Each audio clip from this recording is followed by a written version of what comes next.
루빈에 관한 전설적인 일화들이 많이 있는데 골사 회장 시절에 클린턴을 만났죠. 클린턴에게 루빈이 뭐라 그러냐면 아칸소 촌놈이다. 클린턴도 옛날에 아칸소 촌놈이라고 불렸었는데 대화하고 나서 아칸소 촌놈인 줄 알았는데 잘 닦으면 대성할 인물인 것 같다.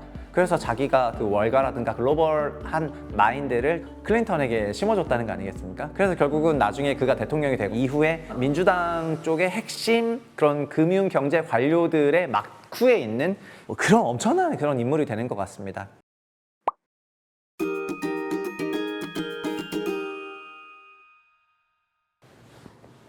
안녕하세요. 채북스의 최상욱입니다. 오늘 소개해드릴 책은 제가 제일 좋아하는 장르입니다. 일단 심호흡을 한번 하고요. 책 제목은 이렇게 보시는 것처럼 달러 전쟁입니다. 이거 무슨 음모론에 관한 책이냐 이렇게 생각할 수도 있는데 그런 게 아니에요. 일단 우리가 달러라고 하면은 퍼뜩 떠오르는 부처가 있습니다. 부처라고 하기엔 좀 그런데 기관인데 바로 연준입니다. 우리 채부심 채널에서 연준에 대해서는 정말 많이 다뤘었는데요. 연준과 관련해서는 우리 채널뿐만 아니라 경제에 꽤나 판다고 하는 채널들은 전부 다루는 그런 주제라고 할 수가 있을 것 같습니다. 다만 이런 달러의 그 역사나 현재 기축통화의 지위 그리고 미래의 역할, 최근의 이런저런 역학관계 등 복합적인 면에서 설명할 때는 연준만으로 설명 못하는 것이 있습니다. 연준은 소위 통화정책을 하는 것이 달러의 강세나 약세 정책을 하는 건 아니기 때문인데요. 그래서 결국은 달러를 완벽하게 이해하기 위해서는 결국 어디를 봐야 되느냐? 바로 현재 옐런이 있는 미국 재무부입니다.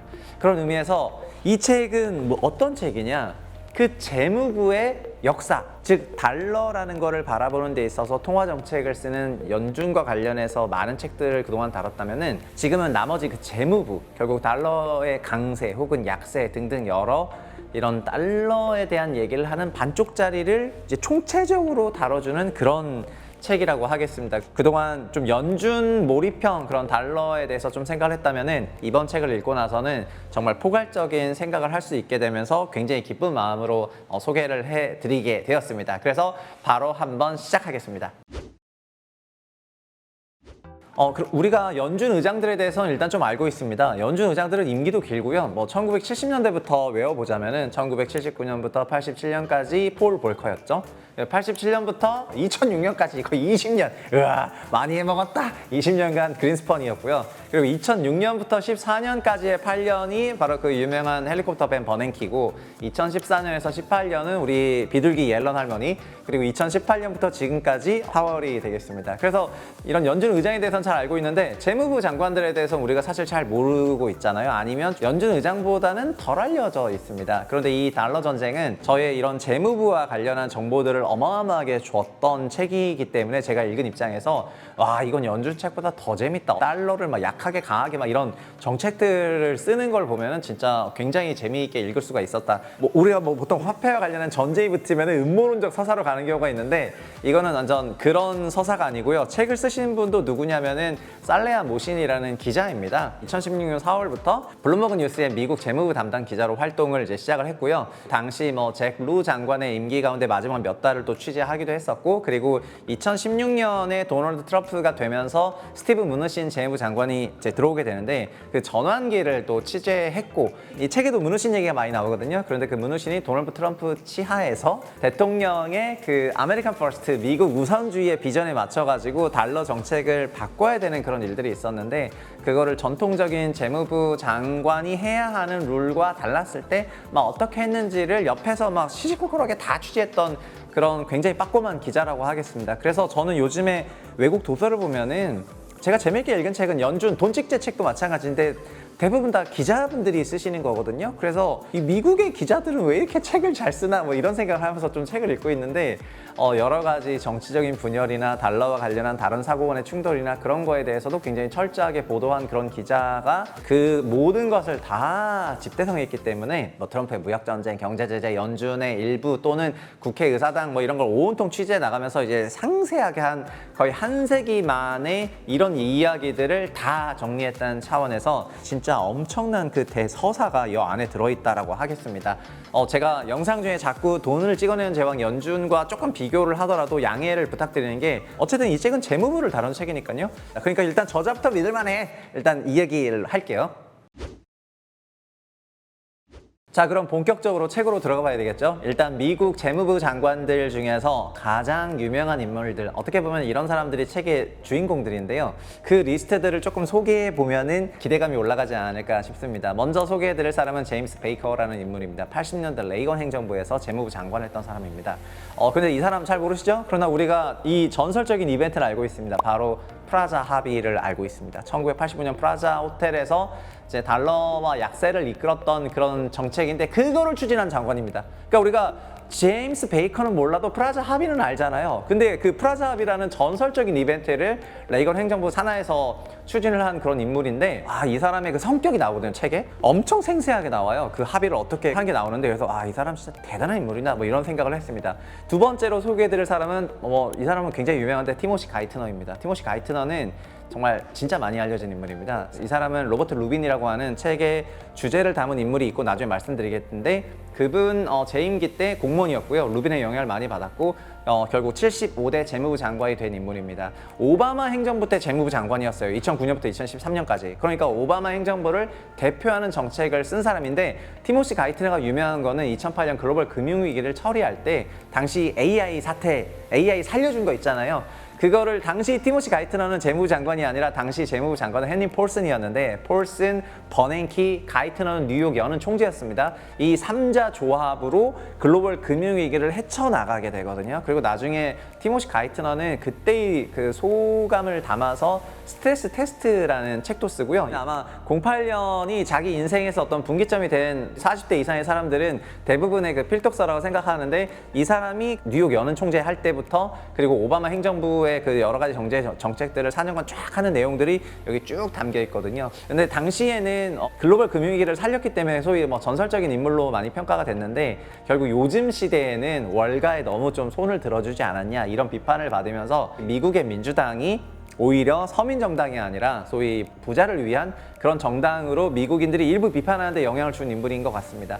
그 다음 소개해드릴 인물은 스티브 무누신입니다. 스티브 무누신은 저 개인적으로는 제가 좋아하는 캐릭터인데, 이 사람은 트럼프 행정부 때 재무부 장관 역을 했습니다. 트럼프 행정부 때도 레전더리한 사건이 있었습니다. 바로 코비드-19 코로나 사태가 있었습니다. 코로나 사태가 펼쳐졌을 때 무누신이 재무부 장관이었고요.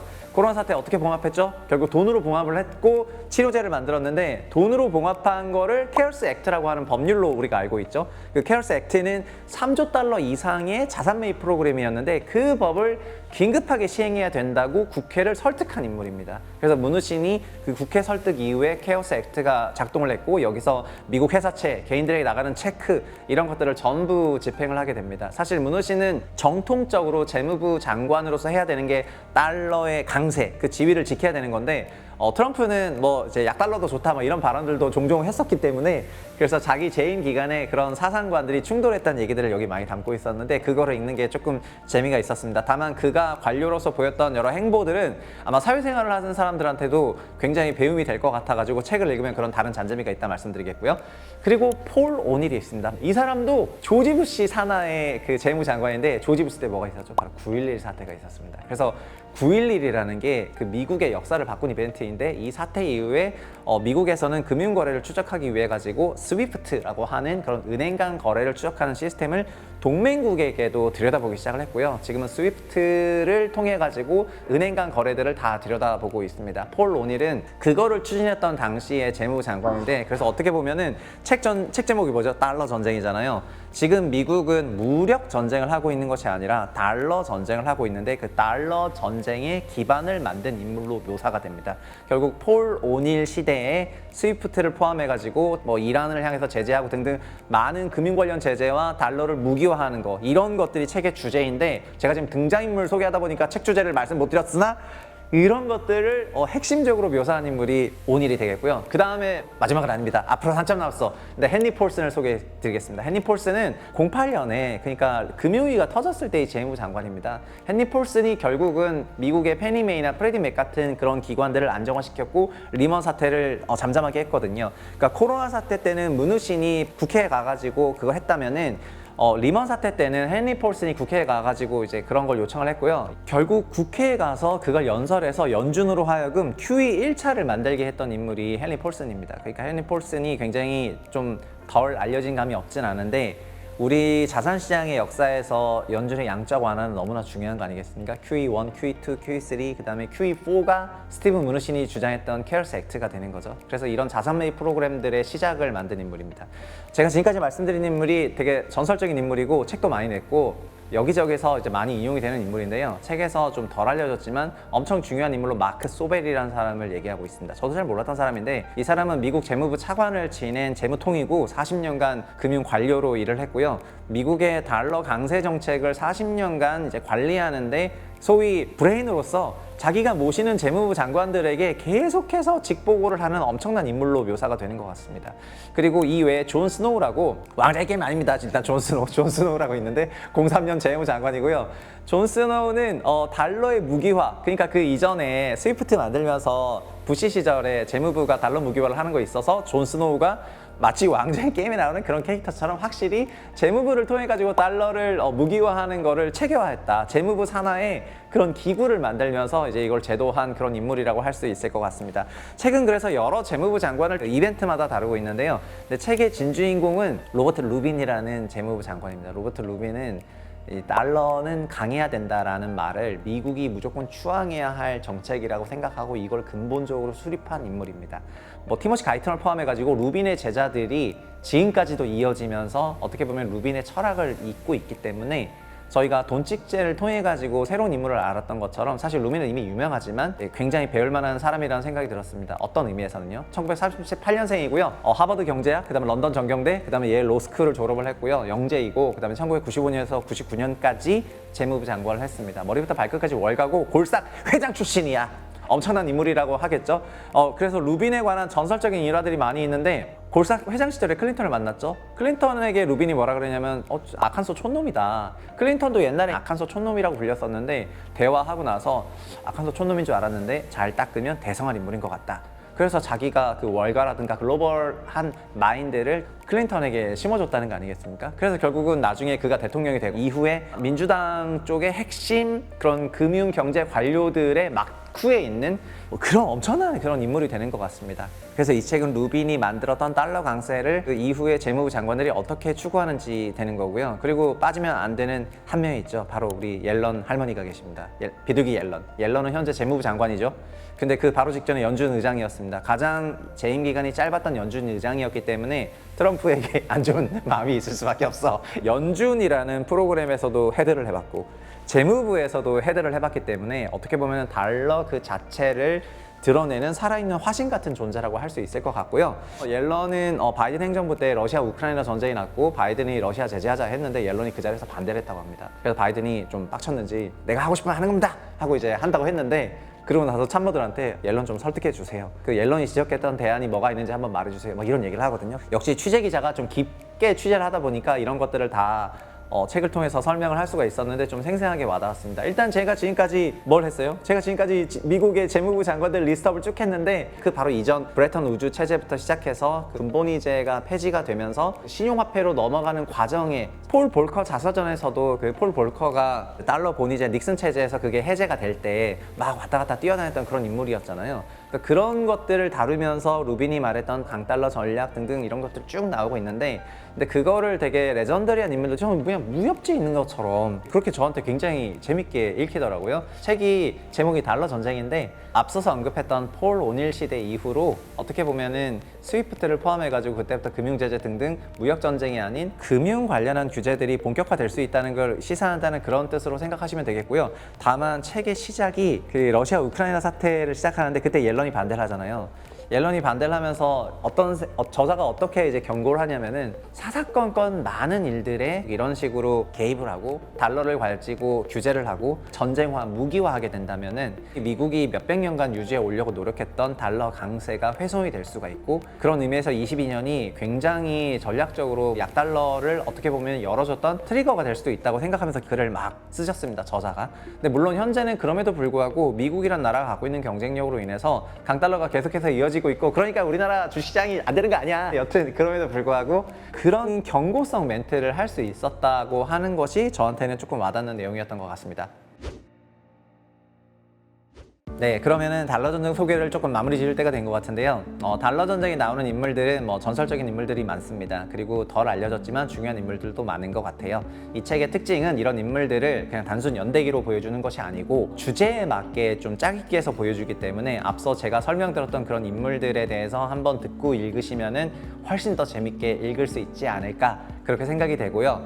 그리고 번역도 굉장히 잘 돼 있습니다. 요즘은 정말 번역하시는 분들이 실력이 예전보다 확실히 올라갔다고 제가 많이 느끼는 게 번역서를 읽으면서 위화감이 하나도 없었습니다. 사실 경제 용어나 이런 것들은 굉장히 중요한 부분이 있는데 그런 게 틀린 게 하나도 없었던 것 같고요. 달러는 돌이켜보면은 1944년 브레턴 우주 체제에서 그 달러의 시대가 본격적으로 열렸는데 이후에 그 루빈이 고안했던 그런 원칙이라는 게 달러는 강해야 된다는 게 현재 강달러의 그런 신화격을 부여한 것 같고요. 그리고 오닐과 스노는 달러를 무기화를 했죠. 그래서 달러를 연마하고 뾰족하게 만든 사람들입니다. 그리고 뭐 문우신이라든가 이런 사람들은 약달러를 선호하는 대통령 산하에서도 강달러를 지키기 위해서 노력을 했던 사람이고요. 그리고 옐런은 지금 어떻게 보면은 약달러가 될 수도 있다는 그런 환경 속에서 나름 또 최전선에서 달러 강세를 지키기 위해서 노력하는 그런 인물이라고 생각을 하는 것 같습니다. 과거에 달러라는 그런 국보를 보호하기 위해서 벌였던 미국 재무부 장관들의 그런 스토리인데요. 이런 스토리들과 그 당시에 있었던 여러 전투들, 과거에는 무력적인 부분이었는데 앞으로 금융적인 부분에서 달라진다는 점에서 아마 이거는 재무부 관련 공무원들은 뭐 다 읽을 것 같고요. 그리고 우리나라 개인들도 지금 미국 경제에 대해서 굉장히 관심이 많은 시기고, 그리고 대선 직전에 또 어떤 재무부 장관이 되느냐, 트럼프가 되면은 스캇 베센트라는 인물이 좀 될 수도 있고 다른 재무부 장관 유력한 후보들이 있고, 그리고 해리스가 된다면 또 그쪽에 유명한 재무부 장관 후보들이 있기 때문에 어떤 재무부 장관이 될지에 대해서도 이제 관심을 갖고 지켜보는 데 있어서 이 책이 정말 재미를 줄 것이다 그렇게 생각을 하고요. 그리고 연준과 관련한 책들은 많이 나왔으니까 이제는 재무부와 관련한 그런 책들을 읽으시면은 우리나라에도 영향을 주잖아요. 산업이나 경제나 이런 여러 가지 부분에서 미국의 정책들이 영향을 주기 때문에 그거를 오랜 기간 취재했던 기자의 시선으로 쓰여져서 어느 정도 정치색이나 편향이 없이 객관적으로 잘 쓰여져 있지만 동시에 무협지 같은 몰입감이 있다. 와, 이 책 잘 팔리겠네. 자, 100만 부 가자! 어쨌든 좋은 책을 읽어서 저도 기분이 굉장히 좋아서 말이 좀 빨라지면서 소개를 했는데요. 다음에도 좋은 책으로 찾아뵙겠습니다. 감사합니다.